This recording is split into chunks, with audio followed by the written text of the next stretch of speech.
Yes guys, welcome back to the channel. There's been more NBA news today and more John Wall news. We heard over the last couple of weeks that John Wall has handed in a trade to be traded from the Washington Wizards. There's rumours that he might get traded for Russell Westbrook, but they've died down over the last few days.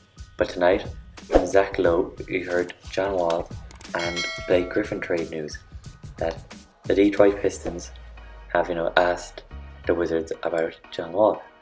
And what Zach Lowe has said here is the Pistons made an exploratory call to the Wizards in recent weeks about a potential Blake Griffin for John Wall trade.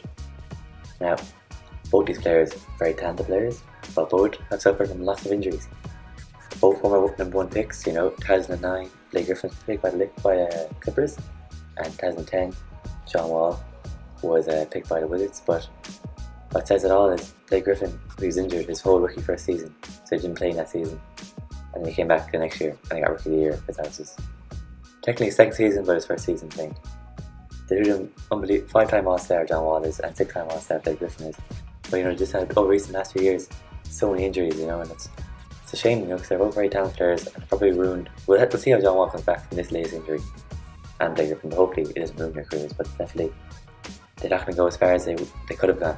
Anyway, Blake Griffin's stats from last year, he only played 18 games, so that says it all really. And he only averaged, he averaged 15.5 points per game, 4.7 rebounds per game, 3.3 assists per game, and he shot 35.2% from the field, and 24.3% from the 3-point line, and 77.6% from the free throw line.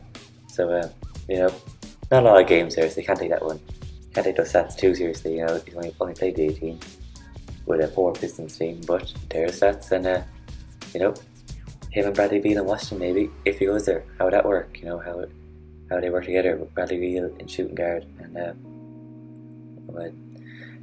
Blake Griffin is power forward. It might work. It might work better than John Wall and Bradley Beal. I'd wait and see if this happens.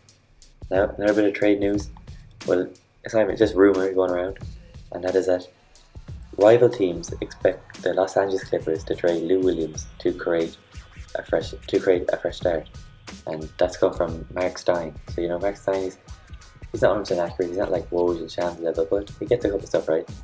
And I was talking about the Clippers might be are willing to trade Lou Williams. Now that's interesting. There's the Clippers need more people like Williams. They need a point guard who can bring the ball up the court, who can get his own shot. They need another point guard. They didn't get Rondo, they didn't get Chris Paul. They need a point guard, and now it looks like they'll be willing to trade Lou Williams. That's to be trading him for a point guard, an upgrade, and maybe a younger point guard. So I have to wait and see what they do in that. Anyway, Lou Williams' stats from last year is he averaged 18.2 points per game, 3.1 rebounds, 5.6 assists, shooting 41.8% from the field, 35.2% from 3, 86.1% from the free throw line, and that he's gone 34 years old now. So he's not too young, but he's a bench player at this stage. He's a former 3-time Sixth Man of the Year. He came third in the rankings for Sixth Man of the Year this team. So he's a great player to have on your team. The Clippers are willing to trade him, looks like. But they're good stats. 18.2 points per game and 5.6 assists. They're good stats, but the Clippers they must have a good idea if they're going to get rid of him, that they're going to get something good in return, because they're good stats. For a 34-year-old bench player, unbelievable. He can score, create his own shot. He can pass the ball. He can shoot. He can bring the ball up the court. He's got experience. He's a leader. But if the Clippers are willing to trade him, they must have a good option out there for him, out there in the market.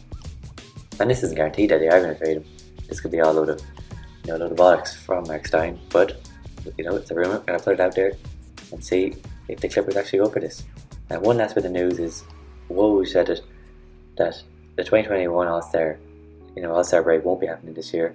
It was meant to be in Indiana, so like Indianapolis, and it won't go ahead this year, as I said, but it will be going ahead in Indiana in 2024 instead. So they're not going to get it in 2022. So whoever's meant for 2022 are going to get it in 2022. It's actually Shams who reported this. But Indianapolis fans, people that live in the Indianapolis area, they get their All-Star break. The exact thing that Shams says is the NBA has postponed the 2021 All-Star weekend in Indianapolis to be held in February. It's going to be held in February 2024 now instead. And Indianapolis will get the All-Star game in 2014. The 22 All-Star game will be in Cleveland, and 2023 will be in Salt Lake City. That's what Shams has said. So All-Star break will not be in Indianapolis. And I think that could be might be LeBron James' last All-Star break. Hopefully he'll be around 39 at that stage. Hopefully he's still going. Definitely in Cleveland next year, or the year after next, sorry. And anyway, I'll try that in. Anyway guys, thanks for watching the video. Just a quick video, a couple of updates and trades. None are confirmed to happen, but just keep them out there, see what you think of them. Make sure to like the video, subscribe if you're new, and make sure to turn on notifications, because any bit of trade news from Woj, Mark Stein, whoever, Shams, I'm going to give it to you. So stay notified.